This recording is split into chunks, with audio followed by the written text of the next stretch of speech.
a vida é eterna. Livro de Josué,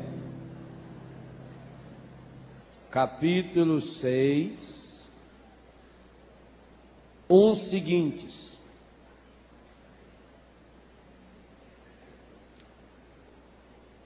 Jericó, cidade murada, tinha se fechado diante dos israelitas, e ninguém saía dela e nem podia entrar.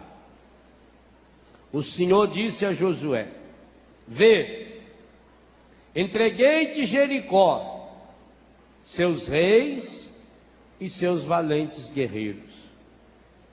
Dai a volta à cidade, vós todos, homens de guerra, contornai toda a cidade uma vez.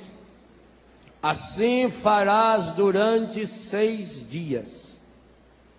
7 sacerdotes, tocando 7 trombetas, irão adiante da arca. No 7º dia dareis 7 voltas, está escrito errado aí, à cidade, tocando os sacerdotes a trombeta. Quando o som da trombeta for mais forte, e ouvirdes a sua voz, todo o povo soltará um grande clamor, e a muralha da cidade desabará.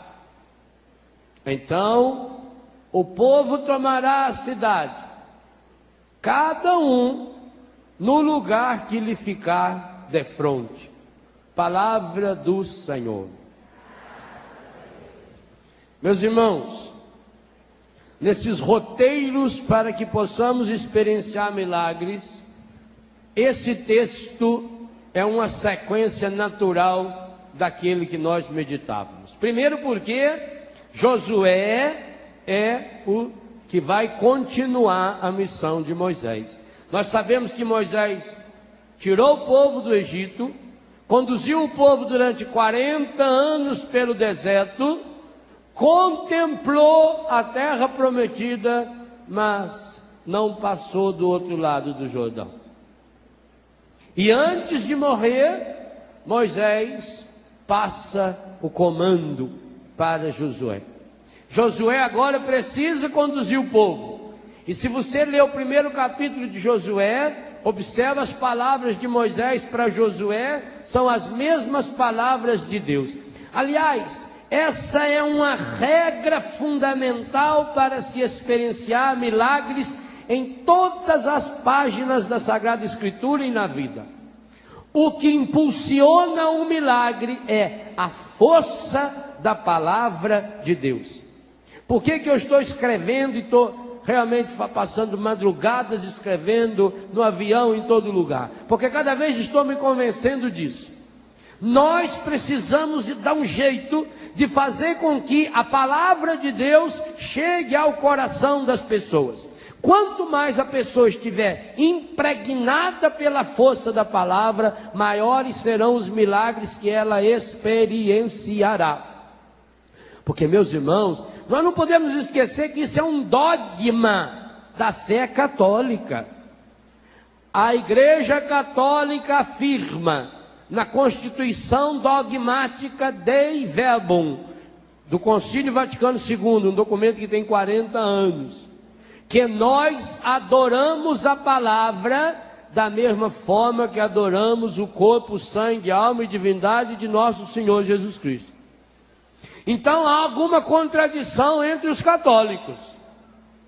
Por que será que quando nós introduzimos o Santíssimo numa assembleia, por que será que durante a consagração na Santa Missa, a gente vê a maioria das pessoas numa atitude de adoração e de contemplação? E, no entanto, quando está se fazendo a leitura da palavra de Deus, num acampamento ou na missa, tem gente andando, conversando, chorando, chupando chiclete, jogando bola, limpando o nariz e atrapalhando os outros.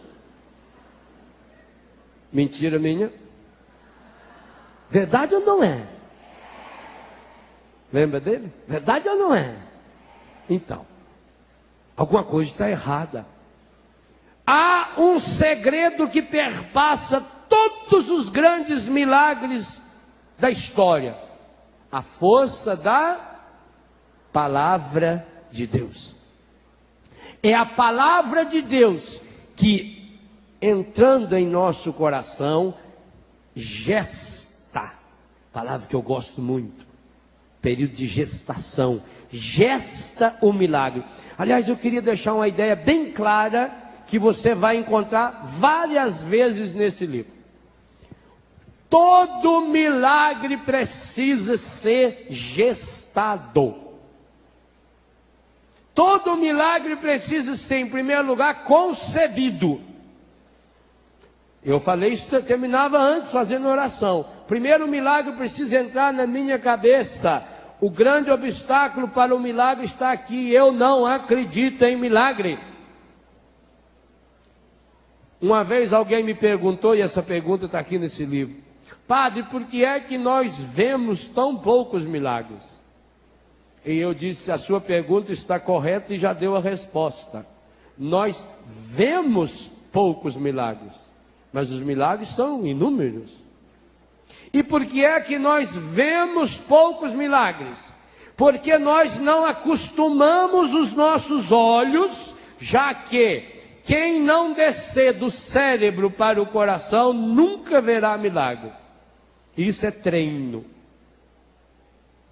Os meninos começam a tocar ali, você consegue perceber que estão tocando.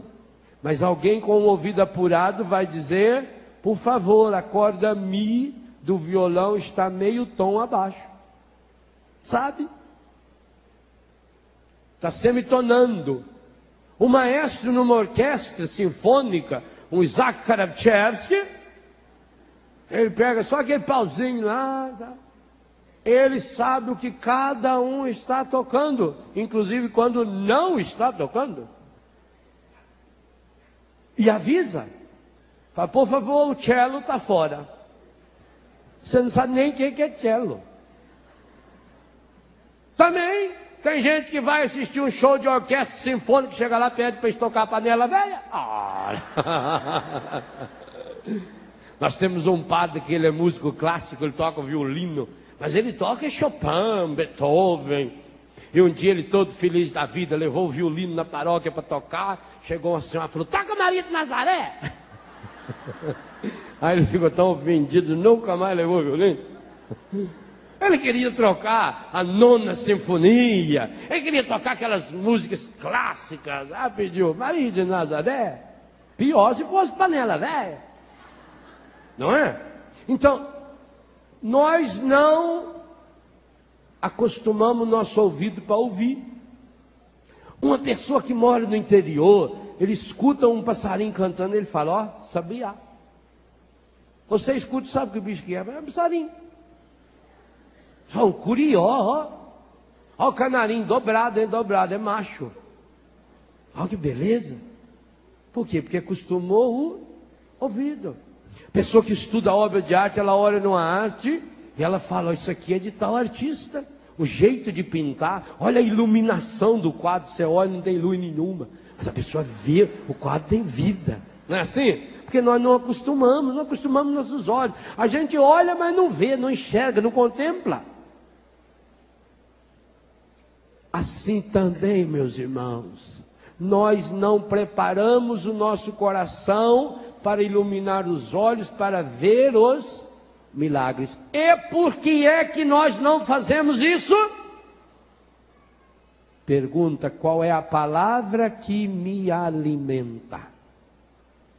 Enquanto eu não me alimentar com a força da palavra, eu não vou conseguir preparar-me, não vou conseguir saborear com a inteligência e depois saborear com o coração. Não vou gestar o milagre.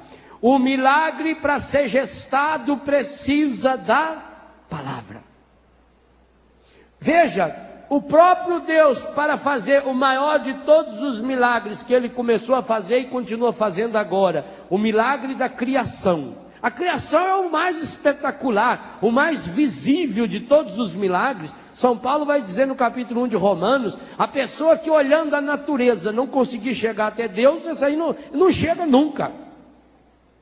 Nunca vai chegar lá. Pasteur dizia, o grande Pasteur, um pouco de ciência afasta a pessoa de Deus. Muita ciência aproxima a pessoa de Deus. Quanto mais a gente estuda, por exemplo, o corpo humano. O corpo humano é uma caixa de ressonância de milagre. Não tem nenhum pedaço no nosso corpo que não seja milagre. Mas por que nós não percebemos esse milagre? Porque estamos nos alimentando com a palavra do mundo. Estamos nos alimentando com a palavra do murmúrio, com a reclamação. Passa o dia inteiro escutando fofoca. O dia inteiro remoendo fofoca, remoendo fofoca. Essa pessoa vai morrer esturricada. É triste dizer, é verdade.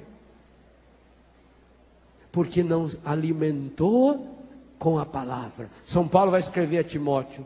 Porque não foi fiel à palavra, à verdade, que os poderia salvar. Em que grupo você se encontra? Em qual exército você se alistou? Você está no grupo do povo de Deus? Não interessa se muda quem está à frente. Moisés morreu. Josué continuou. Ou você está no grupo do faraó? Os dois passaram pelo mesmo lugar. O mais fraco atravessou e chegou do outro lado a pé, enxutou. Enxuto significa que Deus secou até o fundo do mar lá, porque senão fica aquela areia molhada e já molharia o pé. Falou que chegou do outro lado, estava a pé, enxutou. Não tirou só a água, tirou aquela areia toda, para não atolar. E no entanto, os outros que vieram com carros enormes, cavalos, aqueles cavalos poderosos. Gente, os cavalos do faraó eram os animais mais bem tratados da terra. Você veja no livro dos Cânticos, aquele elogio que o marido faz para a mulher. Já pensou se seu marido fizesse um elogio daquele para você? Lá diz assim: ó minha amada, eu te comparo à égua do faraó. Não dá lá? Ricardo, você falar para Eliana. Eliana, querida, eu comparo você, minha amada, à égua do faraó. Hein? É ruim, hein? É não, porque a égua do faraó era o bicho mais bem tratado. O faraó alisava ela todo dia, cuidava dela, limpava, era bem tratada. É desse sentido. Então os animais do faraó eram os animais, os melhores que tinha, gente. Ele era o homem mais rico. E outra inteligência que eles tinham, vai lá ver as pirâmides. Até hoje está lá para a gente ver. O Egito significa o poder. Nós estamos em qual grupo? Ah, tomara que fosse verdade. Eu digo a você, meus irmãos, e eu estou falando para mim, Padre Léo, para os meus colegas padres, para os meus superiores bispos, que como padre também são meus colegas. Eu estou falando para você pai, para você mãe, para você médico, para você deputado, para você jovem. É com dor no coração que eu digo isso. Nós estamos a maior parte das vezes no grupo do faraó. E por isso estamos afogando em copo d'água. E às vezes, como dizia Dom Helder, o copo não está nem cheio. Fazemos tempestade em copo d'água. Não acreditamos no impossível. Quem não acredita no impossível morre afundado e muito bem protegido e montado no cavalo do faraó. É preciso estar no grupo que acredita no impossível. E esse grupo não é o mais forte, esse grupo não é o melhor preparado, esse grupo humanamente não é o mais inteligente, esse não é o mais poderoso, esse é o grupo que tem a força da palavra, e essa força é de dentro. Repito e vou repetir muitas vezes: milagre precisa ser gestado no coração. Não existe nenhum milagre lá fora se ele não for concebido e gestado aqui dentro. Por isso que milagre leva tempo. Segunda coisa, o milagre é gestado pela força da palavra. Deus nunca fez nenhum milagre se não fosse pela força da palavra. Começa na primeira página da Bíblia e Deus disse: faça-se.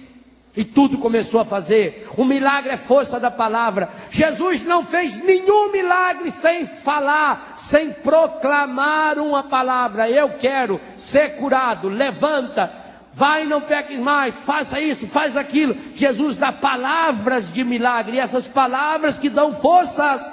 Porque nós não ouvimos a palavra, nós não gestamos o milagre está aí e nós não o vemos. E pior ainda, nós não vemos nem mesmo os mais óbvios dos milagres. Terceira coisa fundamental que liga os dois textos: a que grupo eu estou filiado? Se eu estou mergulhado no grupo daqueles que caminham na força da palavra, meu irmão, minha irmã, não tem obstáculo. Agora tem uma coisa fabulosa. Tem gente que se contenta com um milagre. Quem se contentar com um milagre está fora do projeto de Deus. Porque a vida é dinâmica. Cada dia eu vou dando um passo, eu vou superando um obstáculo.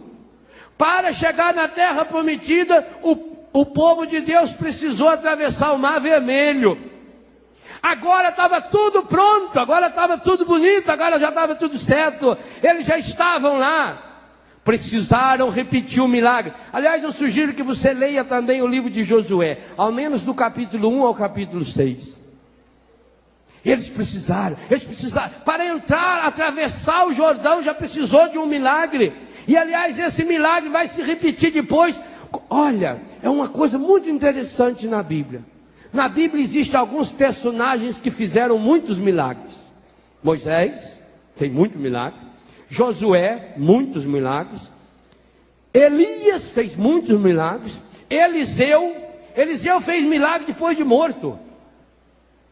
Quando ele morreu, jogaram o corpo dele numa cova. Estava lá o corpo dele caído lá na cova. Aí morreu uma outra pessoa e jogaram o morto lá. Quando o morto bateu nos ossos do Eliseu, saiu vivo. Todos eles. E Jesus fez muitos milagres. Esses 5 personagens que fizeram muitos milagres, Moisés atravessou o Mar Vermelho. Os outros 4 tiveram que atravessar o Jordão. E que coisa interessante, observe uma coisa: no dia do seu batizado foi evocado o Rio Jordão. Ó Deus, que o seu filho Jesus, entrando nas águas do Rio Jordão, santificou todas as águas, abençoe agora essa água. Ora, se você fizer uma linha histórica na Sagrada Escritura, desde Josué, nesse texto, que entra na terra prometida e teve que atravessar o Jordão, passando por Elias, por Eliseu, chegando a Jesus Cristo, vai perceber que a igreja está dizendo que você recebeu o poder de atravessar o Jordão a pé enxuto. Você tem essa força dentro de você pelo sacramento do batismo. A água, e aí tem uma coisa espetacular, esplendorosa, e nós vamos celebrar daqui a poucos dias. Esse texto que nós meditamos antes, ele é tão importante, ele é tão fundamental, que esse texto é obrigatório, não pode ser deixado de fora na noite da vigília pascal. E eu diria a você, não perca essa celebração. A igreja está toda escura, para lembrar o quê? A noite escura de Moisés e a noite escura de Jesus no túmulo. Lá fora faz-se o fogo novo. uma fogueira, abençoa, acende-se o círio pascal. Por isso que em Betânia todo retiro, a confissão, o círio pascal está aceso. Acende aquele círio, feito de vela comum, pode ser feita com parafina, pode ser feito com qualquer coisa, reaproveitada. O círio não, o círio tem que ser feita com a cera virgem da abelha. Acende-se aquele círio, depois cada um acende a sua vela, eis a luz de Cristo, e vai iluminando a igreja, e aí começa o cântico do exultat, exultando, e retoma a história toda. Aí depois proclama-se a vida nova, e começam-se as leituras, normalmente a leitura do Gênesis, tem 9 leituras, muitas delas pode deixar de fora, essa que nós lemos antes, não pode ser deixado de fora. Por quê? Porque a igreja percebeu, e esse ano é o ano da campanha da fraternidade que fala da água. A igreja percebe que a água tem duplo poder. A água tem o poder de matar, e a água tem o poder de dar a... Então, meu irmão, minha irmã, eu queria convidar você que está aqui, você que está em casa, você que até hoje viveu montado no cavalo do faraó. E o cavalo do faraó aqui é o mesmo de Paulo. É o cavalo do orgulho, da vaidade, da prepotência, da mentira. Eu queria convidar hoje você a reassumir o seu batismo. Porque no batismo você passou com o exército do faraó pela água. E aquela água matou esse homem velho, essa mulher velha. Do mesmo jeito que matou o cavalo, cavaleiro do faraó. E que renasça na mesma água, a água viva, a água que é o próprio Espírito Santo. Há uma coisa fantástica na Bíblia. Quando começa o livro do Gênesis, diz: Deus criou a terra, o céu. Deus criou a terra. A Bíblia diz? Diz. O que criou a terra, segundo a Bíblia? Foi a palavra de Deus. Deus criou o sol. O sol foi criado por Deus. As estrelas, as árvores, o ser humano, sim ou não? A água, não. Acha na sua Bíblia algum lugar que fala que a água foi criada por Deus? A água já aparece no 2º versículo da Bíblia. O Espírito de Deus pairava sobre as... A Bíblia coloca a água como um mistério. A Bíblia não fala, a Bíblia fala que Deus criou o céu, a terra, o sol, a lua, as estrelas, os animais, tudo. Mas não fala que Deus criou a... Por que não fala que Deus criou a água? Porque a água vai ser em toda a Bíblia o símbolo e o sinal do próprio Espírito Santo. E Deus não criou o Espírito Santo, o Espírito Santo é Deus. A água que jorra. E no filme A Paixão de Cristo vai aparecer com uma cena fabulosa. Jorra do coração de Jesus. Espirra no olho daquele soldado Londino, que era cego ou caolho, não se sabe, mas que ficou curado ali na hora. É essa água que jorra, é essa água viva. Então, atravessando essa água, você tem esse poder dentro de você. O catecismo da igreja afirma, e eu já reafirmei muitas vezes, a marca que nós recebemos na água do batismo não pode ser apagada por nenhum pecado. Mesmo se você até hoje foi tenente coronel, foi general no exército do faraó, pelo número dos seus pecados, eu digo, a força de Deus em você é maior, e pode morrer hoje nesse mar de Deus. E por que essa força da água? Porque como a caminhada é dinâmica, o povo de Deus atravessou o Mar Vermelho, andou mais um tanto, entrou na terra prometida, e depois para chegar na Palestina, precisava ainda atravessar o Jordão. Agora ele já estava treinado. O próprio Josué, enquanto permaneceu com a arca no rio, o rio se abriu, o povo passou, agora atravessou, está chegando no lugar mais importante da terra, a cidade mais velha, mais antiga do mundo, Jericó, que está lá até hoje. Mas quando foi para chegar em Jericó, diante deles o que tinha? Uma muralha Vocês imaginam que qual é a altura dessa muralha? Uns 5 metros? 6 metros? 3 metros? Os estudiosos em Bíblia dizem que a muralha que contornava Jericó teria aproximadamente 6 metros de largura por 18 de altura. Quanto tem isso aqui? 18 metros é um predinho aí de 6, 7 andares. Por 6 metros, daqui até lá, assim, de largura. É, muralha de ferro, de pedra, eles não tinham ferragem. Por que antigamente aquelas igrejas, você vai em São Bento do Sapucaí, por exemplo, entra na igreja matriz de São Bento. A coluna da igreja matriz, se fosse oca, cabia 12 lá dentro. Ela é um monstro de coluna. Por quê? Porque antigamente era assim. Hoje faz esses viadutos com a coluninha assim, antigamente enorme. Então, uma muralha para ser tão forte, resistente, tão alta, tinha que ser tão larga. Nós estamos falando de um obstáculo de 18 metros de altura por 6 metros de largura. Ou seja, é absolutamente intransponível. Nós estamos diante do impossível. Não tinha como cavar um buraquinho para passar aquele povo. E qual é a ordem que Deus dá? Vamos derrubar a muralha. Vamos pegar pau e todo mundo vir correndo e vai, é 2, é 3, é isso? Não ia cair. E além de não cair, ia gastar força, ia ficar cansado. E os exércitos reis que tinham em Jericó iam sair e matar o povo.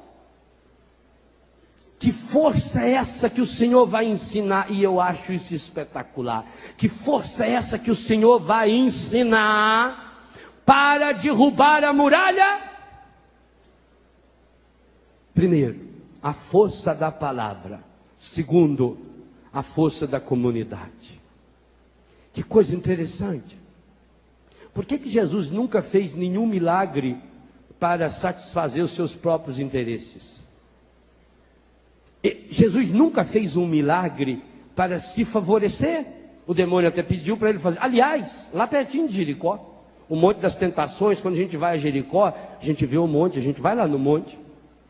O demônio falou para ele, inclusive usando a força da palavra: por que o Senhor não manda a pedra transformar pão?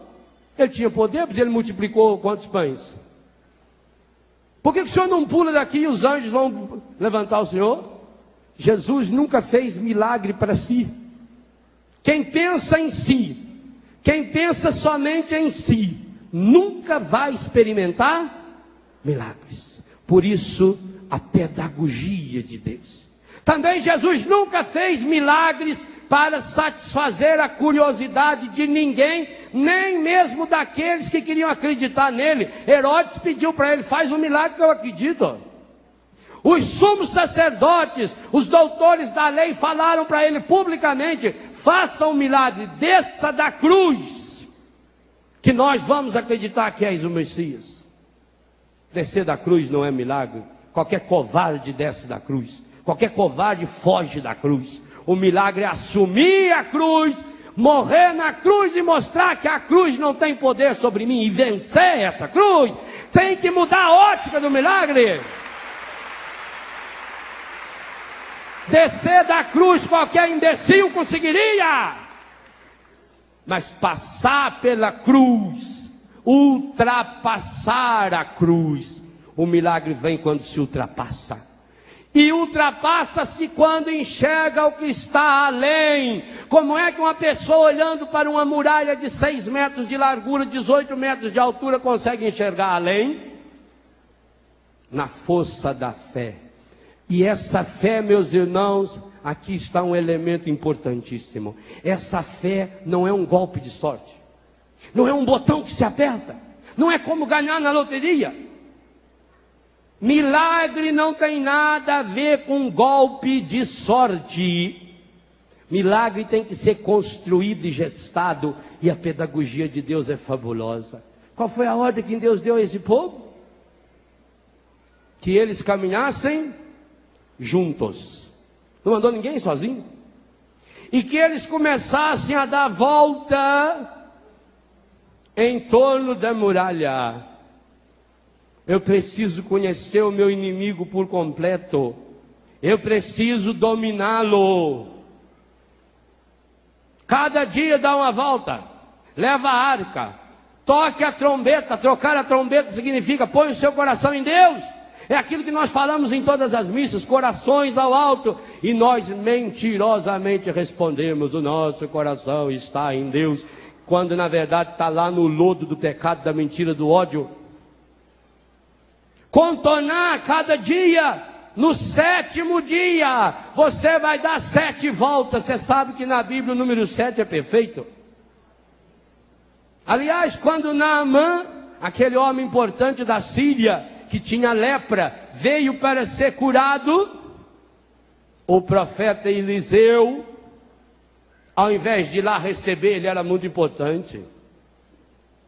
Ele era um homem, tanto que ele trouxe uma carta do rei da Síria para o rei de Israel, dizendo, cura Naamã da sua lepra. E aí o rei ficou apavorado, falou, esse homem veio aqui para eu morrer, será possível que eu sou Deus para curar ele? Aí falaram para ele, quando ficou sabendo, o Eliseu falou, não, pode mandar ele aqui, que não é problema não. Aí foi, o homem levou não sei quantos cavalos, aquilo tudo cheio de presente, cheio disso, cheio daquilo. Doutor, o mundo ensina a pessoa a ser muito importante. Ele foi com a carta do rei, cura Naamã. O Eliseu nem recebeu ele. Eu sou fã de Eliseu. E o Eliseu era ruimzinho também. Ele era careca.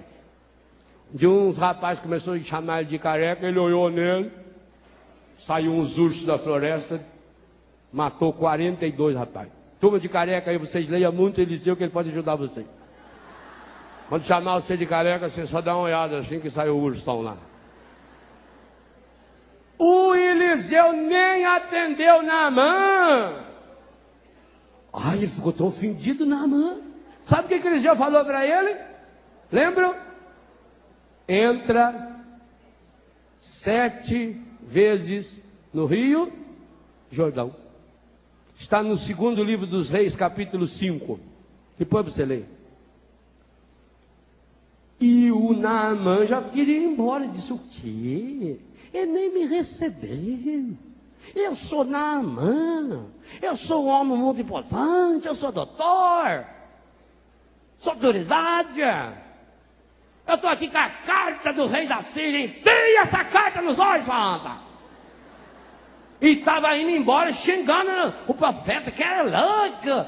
O que tem a ver esse riozinho aí? Será possível que os rios que nós temos na Síria não dão de 10 a 0? Isso aí não é nem rio, isso é um cordinho de nada. Um cordinho que não valia.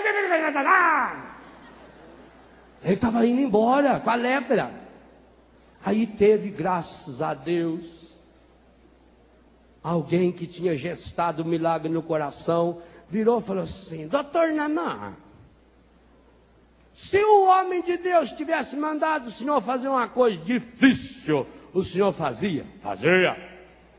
Então, já que ele mandou uma fácil, por que o senhor não faz a fácil? O Naamã falou, é verdade, rapaz. Entrou 7 vezes no Jordão, o que aconteceu? A lepra ficou lá. Por isso que Jesus mandou perdoar 70 vezes? 7. Os 7 dias da semana. Sabe por que muitos de nós não tem milagre? Porque só fica num dia da semana. E olha lá ainda. Sou católico só no domingo ou no sábado à noite, já para economizar o domingo. Enquanto você não chegar nos 7 dias da semana, enquanto não perdoar 7 vezes, enquanto não entrar 7 vezes no rio, enquanto não dar 7 voltas, enquanto não viver plenamente os 7 sacramentos, tchau, milagre, não vem? E no 7º dia foi preciso dar 7 voltas. E aí deu uma ordem absurda. Aliás, todas as grandes ordens de milagre são absurdas. Por isso que quem não gestar o milagre pela força da palavra, não consegue enxergar o absurdo. Fé é crer no absurdo. Hebreus 11 eu citei ontem, é você enxergar o que o outro não está vendo, é você ver além. Deus mandou então que eles fossem, que os sacerdotes trocassem a trombeta e que o povo começasse a berrar. Gente, a lógica é que eles ficassem bem quietinho, para os soldados que estavam lá dentro não vê-los. Mas eles obedeceram, porque eles não viviam na lógica humana. Quem se alimenta da palavra gesta o milagre, porque ultrapassa a lógica humana e passa a enxergar pela lógica divina. Eu dizia antes, enquanto a ciência vai nas causas dos problemas, a fé me projeta para a finalidade do problema. Por isso que nós precisamos desse casamento. Por isso quem não leu precisa ler o livro do Dr. Roque, Milagres que a Medicina não contou. Porque ali nós temos esse casamento da fé e da ciência. Além de ter fé na ciência, é preciso ter ciência na fé. É preciso haver esse casamento. Você precisa obedecer o que o médico mandou. Você precisa tomar o remédio. Tome o remédio. Mas faça aquilo que a Maria ensina no meu livrinho, Viver com HIV. A Maria, uma senhora da nossa comunidade, que quando descobriu que tinha o HIV, veio toda aquela revolta interior no seu coração. Muitos de vocês a conhecem, ela cuida da livraria de Betânia. Mas ela começou a ter uma experiência de unir ciência com a fé. Então quando ela tinha que tomar aqueles remédios, naquela época eram muitos remédios ruins de tomar, que dava vômito, que deixava indisposta. O Senhor inspirou a ela, e ela conta no livro, Viver com HIV, Padre Léo, o capítulo central é da autoria dela. Ela começou a abençoar os medicamentos, cada vez que ela ia tomar. Você tem que tomar um medicamento ruim, medicamento forte, abençoa, você tem esse poder de Deus sim. Os dons que Deus colocou em você são irrevogáveis, irreversíveis. Abençoa, põe a sua mão em cima do medicamento e diz, Senhor Jesus, abençoe esse medicamento. Ou peça a Nossa Senhora. Poucas pessoas na história humana foi e continua sendo canal tão grande de milagre feito Maria. Agora, gente, olhe para Maria e você vai entender milagre. Porque Maria, todas as vezes que veio à terra, que apareceu no mundo para ser canal de milagre, por que ela nunca apareceu para ninguém importante, para ninguém estudado, para ninguém culto? Porque as pessoas não entenderam. Ah, padre, mas o senhor está falando em milagre, isso aí é força do poder da mente. Sim, senhor, a mente tem poder? Tem. Agora, normalmente, o poder da mente é usado para o mal. O que a gente tem visto, inclusive a própria ciência comprova, o livro sobre depressão que o Roque escreveu fala bem sobre isso. As pessoas usam-se o poder da mente para criar doença. Usa o poder da mente para remoer o pecado. Esse sim. Se você quer usar o poder da mente, tem que pensar com a mente de Jesus. E pensar com a mente de Jesus é pensar com o coração de Jesus. E é isso que Maria faz. Por isso, todas as vezes que Maria precisa entrar em comunhão com a história, ou ela vai achar quem? Os pescadores simples aqui do Vale do Paraíba, que estavam desesperados, porque atrás deles também estava vindo o faraó da época. Eles tinham que arrumar peixe para pagar o imposto, estavam desesperados, não sabiam o que fazer. Enquanto foram pescar, as mulheres ficaram rezando, e por isso Nossa Senhora padeceu. E era uma Nossa Senhora que alguém já tinha jogado fora. Com certeza aquela imagem quebrou. Então alguém ou enterrou na beira do rio ou jogou fora na água. E aí acharam aquele corpo quebrado, atolado, sujo. Aquela imagem de Nossa Senhora Aparecida quando saiu do rio Paraíba, ele era podre, ela fedia. Eles acharam aquilo, não sabiam nem o que era. Mas gente simples não joga fora não, aproveita tudo da vida e transforma em graça. Jogaram de novo a rede. E aí, acharam uma coisinha, alguém, olha, parece que encaixa. Nossa Senhora! Isso aqui é um milagre. Os pescadores viram que era milagre, gente. Primeiro por ter achado o corpo e depois achado a cabeça. Puseram, quando juntou a cabeça com o corpo, aquele rio Paraíba, o nome já diz, rio da água ruim. Paraíba, Ibá. Água que não presta, água estragada, água pobre. Aquele rio começou a jorrar peixes. E nós sabemos qual é o sinal desse peixe. E hoje basta você chegar em Aparecida e ver a sala dos milagres. Quantos milagres! Mas todos esses milhares de milagres, os que a medicina conta e os que não conta, e principalmente aqueles milagres interiores que a ciência não pode, as confirmações de vida, as conversões, as transformações, as confissões, aconteceu porque 3 pescadores ignorantes e desesperados acreditaram no milagre, acreditaram no impossível, e juntou a cabeça ao corpo, junta o corpo à cabeça. A cabeça é Jesus, é isso que Maria veio ensinar. A mesma coisa ela nos ensinou em Fátima, a mesma coisa em Lourdes. Ora, para quem ela apareceu no México? Para um índio semi-analfabeto.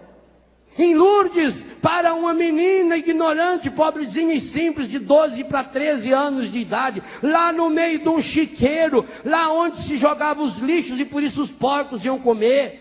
Lá no pior, no mais sujo, é lá que Nossa Senhora aparece. Lá na cova da Iria, para aquelas 3 crianças que não conheciam nada da vida, nada. Mas que foram, por isso mesmo, capazes de acreditar no absurdo. Fé é ter a capacidade de acreditar no absurdo. A lógica vai dizer, não, mas é impossível, Deus não vai me curar. Como é que Deus vai curar eu, se essa doença que eu tenho foi eu mesmo que fiz, foi por causa dos meus pecados? Será possível que Deus vai curar nós 3, nós 4, nós 5, nós 10? Não, milagre é para um ou outro. Não, meus irmãos, milagre não é para um ou outro. Não pense vocês que Deus levanta cedo e manda girar a roleta girando. Você foi o premiado, não é? Deus derrama milagre dia e noite para todos.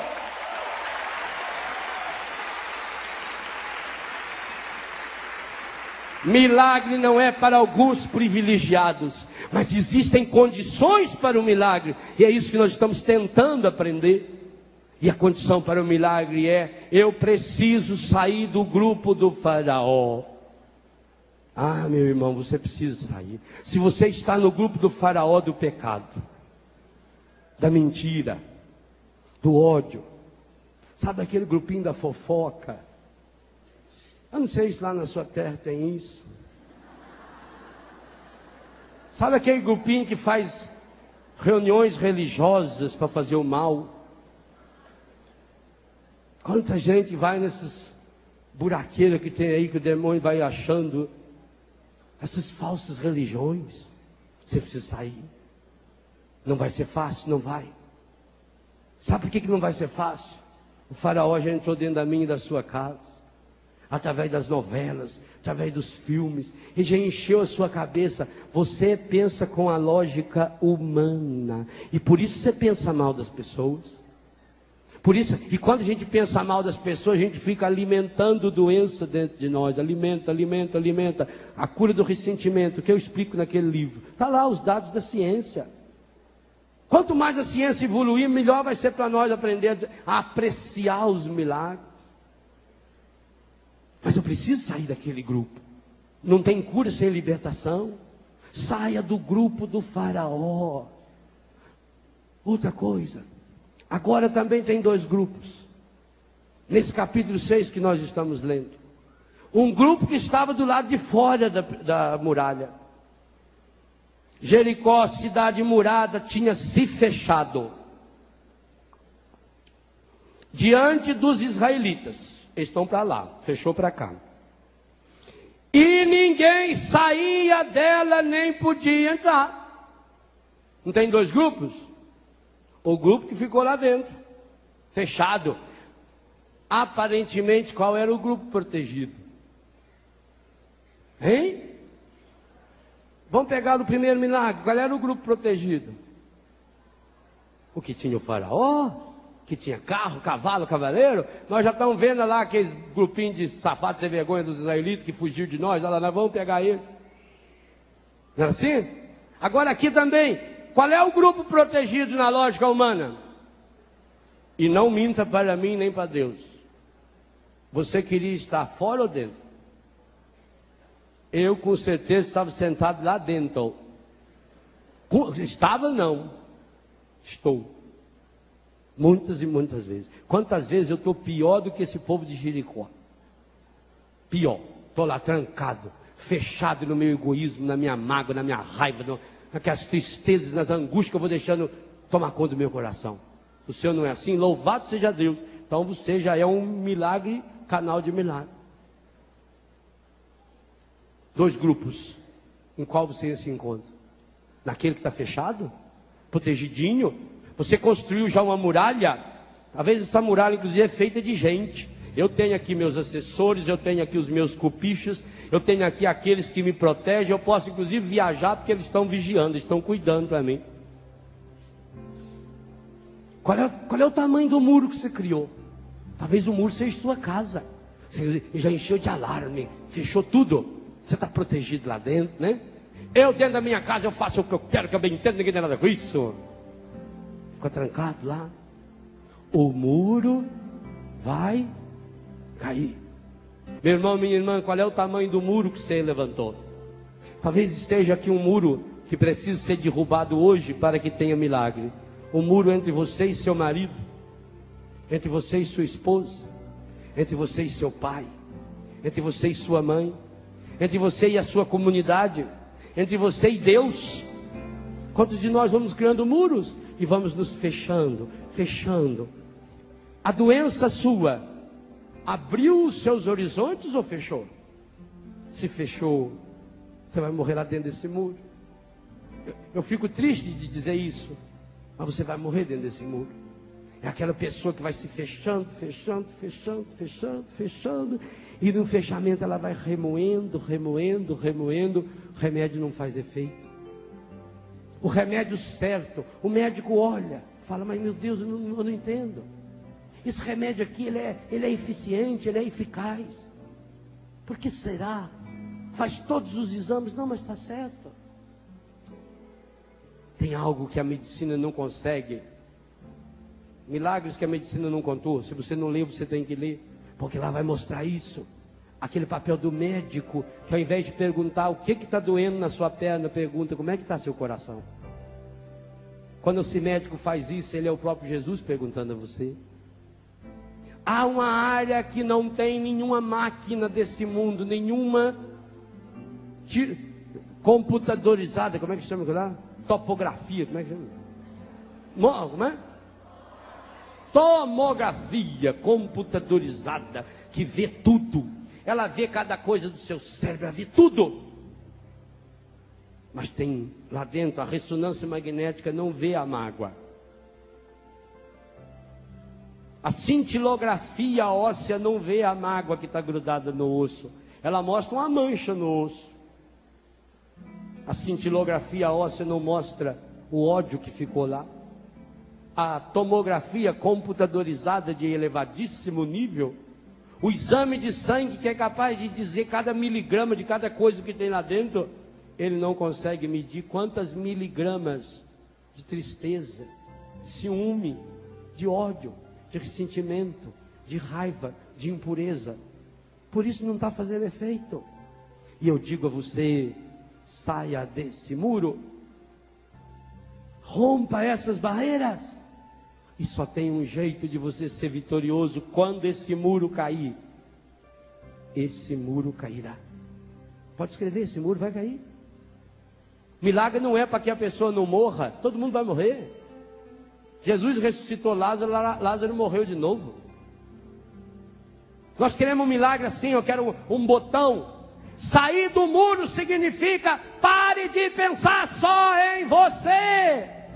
Tem uma frase fabulosa que eu deixei aberto para ler no final dessa pregação para você. No capítulo Experienciar Milagres, que dá título ao livro. No espetacular livro, O Caminho da Perfeição, de Santa Teresa d'Ávila. Oh, mulher espetacular. Nossa, Teresão, né? Teresão, porque tem a Terezinha. Aliás, são 3 Teresas, 4. 3 carmelitas que marcaram o mundo. Teresa de Jesus, Teresa de Ávila, Teresa Benedita da Cruz, Teresa de Calcutá. Que coisa. Ô, mulherada! Hein? Espetáculo. Ah, tem ainda uma carmelita espetacular chamada Teresa de Los Andes. Uma santa fabulosa, uma mística prática. Essa Santa Teresa é fantástica. O livro chama Caminho da Perfeição. No espetacular livro Caminho da Perfeição de Santa Teresa d'Ávila, você que tem o livro está na página 21. Existe uma frase fabulosa que nos ajuda muito na compreensão e na experiência do milagre. É quando Jesus diz a carmelita, está bem negrito aí: trata dos meus assuntos e eu tratarei dos teus. Eis um importante segredo para que o verdadeiro milagre aconteça. Muitas vezes não damos ao Senhor a oportunidade de realizar milagres, porque só pensamos em nós mesmos e em nossos problemas. Quem não sai de si, quem não se abandona, não pode experienciar milagres. Sai de si. Jesus está dizendo pela boca de Santa Teresa, para mim e para você hoje: Léo, fala seu nome, trata dos meus assuntos, eu tratarei dos teus. É promessa de Deus para ela, para mim e para você. Pare de pensar em você mesmo. Pare de olhar para si: oh meu Deus, eu estou sofrendo, oh meu Deus. Oh meus irmãos, eu tenho experimentado alguns milagres, quando Deus tem me dado a graça de esquecer um pouquinho de mim mesmo, da minha miséria. Aliás, toda vez que eu esqueço da minha miséria, Deus faz maravilhas. E esse esquecer não significa você jogar isso no segundo plano, não. Trata dos meus assuntos. Meus assuntos significa: acolha a palavra, ame esse irmão, esse. Essa pessoa não merece ser amada, ame essa pessoa. Essa pessoa está falando mal de você, ame essa pessoa. Agora, amar não é gostar. Às vezes dói o coração da gente, mas a gente precisa ser duro. Porque ninguém tem coragem de falar para uma pessoa, principalmente quando a pessoa está doente. A pessoa está doente, está fragilizada, e todo mundo vai deixando ela fazer o que ela bem entende. E mata a filha da mãe. Vai fazendo todas as suas vontades. Não, a mãe, o pai, a pessoa que ama tem que ser duro o suficiente para amar alguém nessa hora. Para dizer não. Nós precisamos começar a dizer não para os nossos doentes físicos, psíquicos, afetivos, espirituais. Amar é dizer não. Amar é você responder para a pessoa na altura dela, porque senão, porque está doente, ela faz o que bem entende, trata a gente feito gato de sapato, humilha, e você vai lá feito um cachorrinho. Não! Dá a ela o mesmo nível, não por vingança, não por ódio, amando essa pessoa, mas chacoalhando essa pessoa. Jesus falou, e nós vamos retomar esse milagre ainda: toma o teu leite e anda, levanta, saia desse marasmo, trata dos meus assuntos, diz Jesus para mim e para você hoje: eu vou tratar dos seus. Esqueça da sua doença, que eu vou tomar conta dela. Eu não pude tomar conta ainda da sua doença, eu não pude tomar conta ainda do seu problema financeiro, porque você não entrega, você segura, e você já sabe muito bem, eu não tomo nada de ninguém. Quem toma é o encardido, Deus não toma, Deus pede. Deus não manda, Deus convida. Se queres ser perfeito, Deus não invade, Ele bate na porta. Como é que Ele vai entrar no seu coração, se o seu coração é um muro mais reforçado do que as muralhas de Jericó? E por isso você também está mais velho do que Jericó, que já tem 10 mil anos, a cidade mais velha da terra. Abra o seu coração, dê quantas voltas for preciso, quanto terço for preciso, quantos rosários for preciso, quantas vezes for preciso, quantos dias for preciso. Insista, recomece, comece de novo, cai, levanta, recomeça de novo, cai, levanta e vai, porque Deus se une para caminhar com aqueles que não desistem, e o demônio se une para afundar aqueles que pararam. Nós vamos derrubar os muros de Jericó. Então retome agora no seu pensamento e vai levando para o seu coração. Que muros são esses? Quais os muros que estão cercando você? Quero saber por que não acreditas. Quero saber por que não tens como teu Senhor. Por que não aceitas que existe uma força que move-nos para o bem? Que fé você tem? A fé que convém, mas não é de conveniência que vive um cristão. Sobrevivência está naquele que morreu por nós, irmão. Deus existe e Ele está no meio de nós, e por nós se deu numa cruz para pagar os nossos pecados. De incrédulos cristãos juntos, Deus existe e eu posso tocar, se a Ele entregar o meu coração, pois é nele que se encontra a salvação. Mesmo que seja breve o existir neste mundo, o tempo de Deus é para sempre.